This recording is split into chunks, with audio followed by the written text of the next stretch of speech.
Welcome to winning edge defence academy.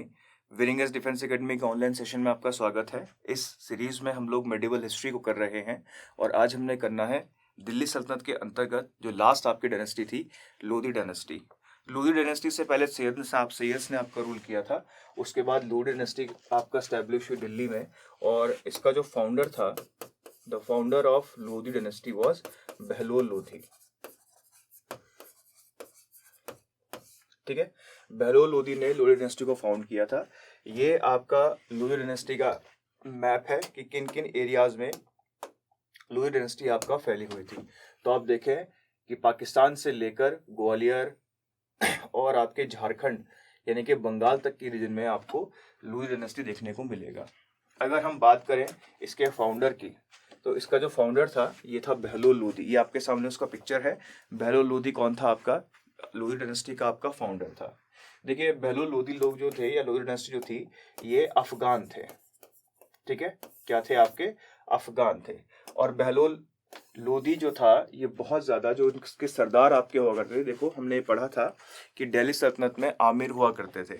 Bahlol Lodhi के काल में दरबार से आमिर हट गए और सरदार आ गए। तो बहलोल लोधी अपने सरदारों को आपस का मानता था। ठीक है, बहुत पास आपका रखता था और उनके साथ बहलोल लोधी के दरबार में कोई सिंहासन नहीं हुआ करता था। ये सब लोग कालीन पर एक साथ आपका बैठा करते थे और अपने सरदारों को ये मसनद ए आली कहकर पुकारता था। जो भी इसके सरदार थे इन्हें क्या कहता था?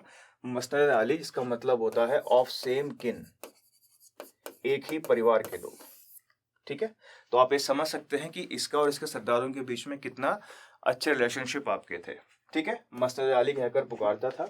ये आपका बहलोल लोधी का फोटो है। ठीक है, जिस समय वो दिल्ली सल्तनत का आपका सुल्तान बना था। बहलोल लोधी के बाद जो नेक्स्ट आपका दिल्ली सल्तनत का सुल्तान बना, ये बहलोल लोधी के द्वारा कुछ सिक्के भी आपके चलाए गए हैं। ये उन सिक्कों की आपका तस्वीर है। ठीक है, बहलोल लोधी के बाद जो आपका सुल्तान बना दिल्ली सल्तनत का, ये था आपका सिकंदर लोधी। ये था आपका सिकंदर लोधी। सिकंदर लोधी सबसे ज्यादा शक्तिशाली और सबसे ज्यादा महत्वपूर्ण जो शासक आपका माना जाता है। जो अभी हमने अर्लियर उसमें मैप देखा पूरा का पूरा, इस पूरे सल्तनत को बनाने वाला, एक्सपेंड करने वाला कौन है? सिकंदर लोधी ही है। सिकंदर लोधी ने ही लोधीस का जो किंगडम था उसको इतना ज्यादा आपका स्प्रेड किया था।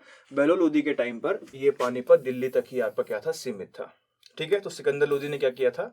इस पूरे के पूरे लोधी डायनेस्टी थी उसका सबसे ज्यादा आपका स्प्रेड किया था। ठीक है, तो बहलोल लोधी का बेटा था आपका सिकंदर लोधी। सिकंदर लोधी को सबसे ज्यादा इंपॉर्टेंट रूलर माना जाता है लोधी डायनेस्टी का। सबसे पावरफुल रूलर भी इसको माना जाता है लोधी डायनेस्टी का। इससे जुड़े हुए जो सवाल आपके आते हैं वो ये कि 1504 में इसके द्वारा आगरा की स्थापना की गई थी। 1504 में इसने क्या बसाया था? आगरा को आपका बसाया था। ठीक है, आगरा बाद जाके किसका कैपिटल बना? मुगल का कैपिटल आपका बना। ध्यान रखेंगे मुगलों की जो कैपिटल थी वो आगरा थी, ना कि दिल्ली। ठीक है, मुगलों की जो कैपिटल थी, जो अकबर का आपका टाइम था, जहांगीर का आपका टाइम पीरियड था, उस समय मुगलों की कैपिटल कहाँ चली गई थी? आपकी आगरा चली गई थी। और आगरा को बसाने वाला, आगरा को फाउंड करने वाला फाउंडर कौन था? सिकंदर लोधी। सिकंदर लोधी ने क्या फाउंड किया था? आगरा किया था। और 1506 में सिकंदर लोधी ने आगरा को कैपिटल बनाया था। ठीक है, 1506 में सिकंदर लोधी ने क्या करा था? आगरा को आपका कैपिटल बनाया था।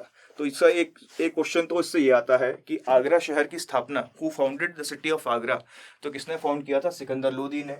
इसके अलावा इसने जमीन नापने के लिए एक मेजरमेंट बनाया था, एक यूनिट बनाया था। ठीक है, जैसे आज अगर हमें लैंड नापनी हो तो हम इसके लिए मीटर का इस्तेमाल करते हैं, किलोमीटर का इस्तेमाल करते हैं या फीट का इस्तेमाल करते हैं। इसने जो पैमाना बनाया उसे कहा गया गज ए सिकंदरी। जमीन नापने के लिए जिस मेजरमेंट का इस्तेमाल होता था, जमीन नापने के लिए जिस पैमाने का इस्तेमाल होता था, ये था गजे सिकंदरी। और गजे सिकंदरी बनाने वाला कौन था? सिकंदर लोधी था। और ये गजे सिकंदरी ना बच्चों, ये अकबर के टाइम तक लागू रहा। मुगल काल में भी गजे सिकंदरी में ही जमीनें आपकी नापी जाती थी। ठीक है, समझ में आ गया? तो दो जो इससे जुड़े फैक्ट हैं वो कौन कौन से? कि 1504 में आगरा बसाया और गजे सिकंदरी का जमीन नापने का मेजरमेंट इसने आपका फाउंड किया था। इसके अलावा ये एक पेन नेम आपका रखता था, पेन नेम होता है जब कोई राइटर अपना रियल नाम इस्तेमाल ना करके कोई ऑल्टरनेट नेम आपको यूज करे तो उसको पेन नेम कहते हैं। तो इसका जो पेन नेम था वो था गुलरुखी, यानी कि ये पोएम्स वगैरह आपका लिखा करता था, और जब पोएम्स के नीचे अपना नाम लिखता था तो सिकंदर ने लिखकर गुलरुखी लिखता था। तो क्वेश्चन ये आता है कि किस दिल्ली सल्तनत के सुल्तान ने गुलरुखी के नाम से पोएम्स लिखी है, गुलरुखी के नाम से कविताएं लिखी हैं। तो गुलरुखी नाम किसका था? आपके सिकंदर लोदी का था। तो 3 काम जो हैं इसके इंपॉर्टेंट है, आपसे एग्जाम में पूछा सकते हैं कि अगर वो किसने फाउंड किया था तो सिकंदर लोदी ने फाउंड किया था। आपका गजे सिकंदरी जो जमीन नापने का पैमाना था किसने बनाया था? सिकंदर लोदी ने बनाया था। और गुलरुखी के नाम से जो पोएम्स लिखता था कौन लिखता था? आपका सिकंदर लोदी लिखता था। ठीक है, अब देखो होता क्या है बच्चों, सिकंदर लोदी के ना 2 बेटे थे। ठीक है, सिकंदर लोदी के 2 बेटे थे, एक था आपका इस्लाम खां, सॉरी,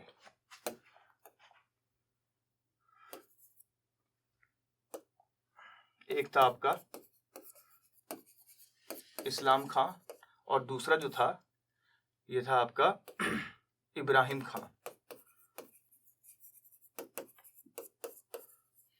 समझते रहना बच्चों, कहानी समझते रहना। आपके सिकंदर लोदी के 2 बच्चे थे, इस्लाम खां और इब्राहिम खां। ठीक है, अब ये देखो जरा, ये मैप देखो जरा सामने से। देखो यहाँ पर जो क्षेत्र है ना, ये जो क्षेत्र है यहाँ पर, ये जो रीजन है इसे कहते हैं जौनपुर। सिकंदर लोदी ने अपनी डेथ के बाद अपने किंगडम को 2 पार्ट्स में डिवाइड किया था, दिल्ली और जौनपुर। ठीक है, जौनपुर जो था ये अपने बेटे इस्लाम खां को दिया और इब्राहिम को दिया आपका दिल्ली वाला रीजन।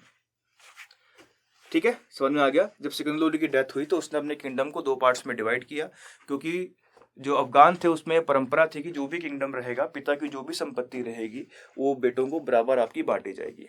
तो ऐसी कंडीशन में हम देखते हैं कि सिकंदर लोदी ने अपने किंगडम को 2 पार्ट्स में डिवाइड किया, जौनपुर वाला रीजन दिया इस्लाम खां को और ये वाला रीजन दिया आपका किसका? इब्राहिम खां को आपका दिया, या इब्राहिम लोदी को आपका दिया। अब ये कहा जाता था कि जो इब्राहिम लोदी है उसका जो बिहेवियर था वो बहुत ज्यादा श्रूड था, बहुत ज्यादा गुस्सा था, बहुत ज्यादा शॉर्ट टेम्पर आपका करता था, बहुत जल्दी गुस्सा आपका हो जाता था, बहुत शॉर्ट टेम्पर था वो। तो हम ये देखते हैं कि इब्राहिम के दरबार में रहने वाले सारे के सारे जो उसके मंत्री, आमिर, सरदार लोग थे वो धीरे धीरे कहाँ जाने लगे? इस्लाम खान के दरबार में जाने लगे, क्योंकि इस्लाम खान बहुत लीनियंट था, बहुत प्यार से सबसे बात किया करता था। ठीक है, अपने दादा बहलोल लोदी की तरह ही उसका व्यवहार था। तो सीधी सी बात है कि सारे के सारे आमिर या सरदार इब्राहिम खान को भी जानते थे, इस्लाम खान को भी जानते थे। तो सारे के सारे सरदार कहाँ चले गए? आपके इस्लाम खान के दरबार में जाने लगे। अब इब्राहिम खान को ये लगने लगा कि ये सारे के सारे सरदार जौनपुर में जाकर मेरे भाई के साथ मिलकर मेरे खिलाफ कोई कॉन्स्पिरेसी कर रहे हैं। ठीक है, इब्राहिम खान को लगा कि ये सारे के सारे सरदार आपके इस्लाम खान के साथ मिलकर मेरे खिलाफ कोई कॉन्स्पिरेसी कर रहे हैं। तो वो क्या करता है? वो जौनपुर पर अटैक करता है और अपने भाई की हत्या कर देता है और पूरे राज्य को आपका हड़प लेता है। ठीक है, तो अब जो इब्राहिम खां उर्फ इब्राहिम लोदी सल्तनत का नया बादशाह आपका बना है। ये है आपका इब्राहिम लोदी।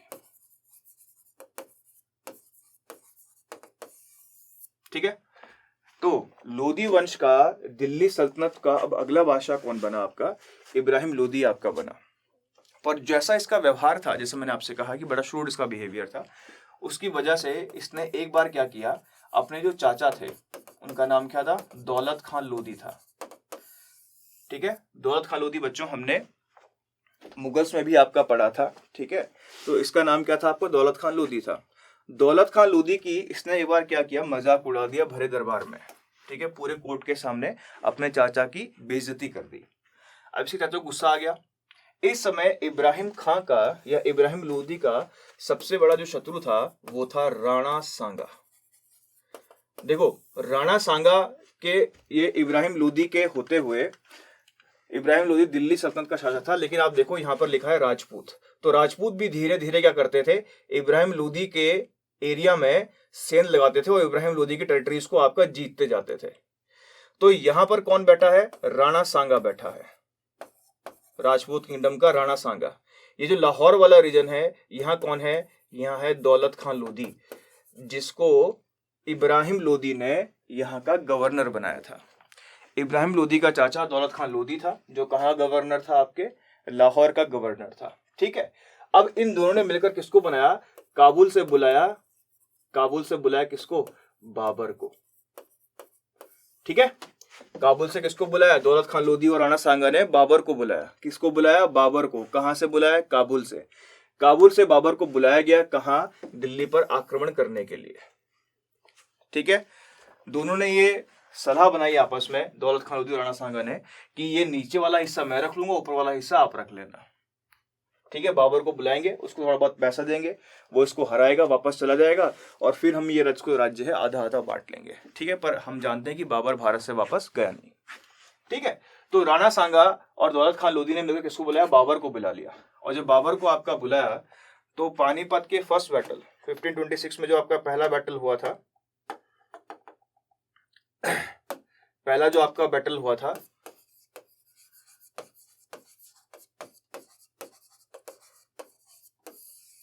पानीपत का जो बैटल आपका हुआ था 1526 में, उसमें बाबर ने किसको डिफीट कर लिया, इब्राहिम लोदी को डिफीट कर दिया। Ibrahim Lodi was defeated. ठीक है, इब्राहिम लोदी को डिफीट कर दिया, किसके द्वारा, बाबर के द्वारा उसको डिफीट कर दिया गया। और जो दिल्ली सल्तनत का अंतिम सुल्तान था इब्राहिम लोदी, वो आपका मारा गया। आप ये देखिए बच्चों कि हमने इतना सारा इतने दिल्ली सल्तनत के डिफरेंट डायनेस्टीज को हमने पढ़ा, पर आपको ये जान के बड़ा आश्चर्य होगा कि युद्ध भूमि में मरने वाला, वॉर में मरने वाला ये दिल्ली सल्तनत का पहला और आखिरी सुल्तान था। ठीक है, पहला और आखिरी सुल्तान कौन था आपका, इब्राहिम लोदी था। यानी कि इससे पहले जितने भी दिल्ली सल्तनत के सुल्तान हुए, या तो वो अपने आप मरे या उनके बेटों ने या भाइयों ने उनकी हत्या कर दी। ठीक है, क्लियर हो गया। दिल्ली सल्तनत का अंतिम सुल्तान कौन था आपका, लोदी वंश का इब्राहिम लोदी था, जिसको किसने डिफीट किया था, बैटल ऑफ पानीपत में इसको डिफीट किया आपके बाबर ने इसको हराया, और बाबर ने इसको डिफीट करके यहाँ पर मुगल साम्राज्य की आपका एस्टैब्लिशमेंट किया था। ही founded Mughal dynasty in India. Mughals के बारे में हम पहले ही पढ़ चुके हैं बच्चों। ये हमारा एक सीरीज था जिसमें हमने दिल्ली सल्तनत को पूरा कवर किया। इंपॉर्टेंट जो आपके रूलर्स थे उनको कवर किया, साथ के साथ इंपॉर्टेंट इवेंट्स जो उस टाइम आपके अकर हुए थे, इसके साथ साथ उनसे जुड़े हुए कुछ इंपॉर्टेंट फैक्ट्स जो एग्जाम में आपके आए हैं, उन सबको हमने इन सीरीज में आपका कवर किया है। उम्मीद करते हैं आपको ये सीरीज समझ में आई होगी और आपके बहुत सारे फैक्ट्स भी इससे आपके क्लियर हुए होंगे। ठीक है, तो ये थी आपकी दिल्ली सल्तनत की सीरीज, और ये था आपका लोदी वंश। लास्ट रूलर ऑफ दिल्ली सल्तनत वाज इब्राहिम लोदी, जिसको डिफीट किया किसने, बाबर ने, और यहाँ पर मुगल साम्राज्य या मुगल किंगडम को आपका स्टैब्लिश किया था। तो बच्चों आज के लिए इतना ही, अब आपसे मिलेंगे अगले वीडियो में, तब तक के लिए बाय बाय।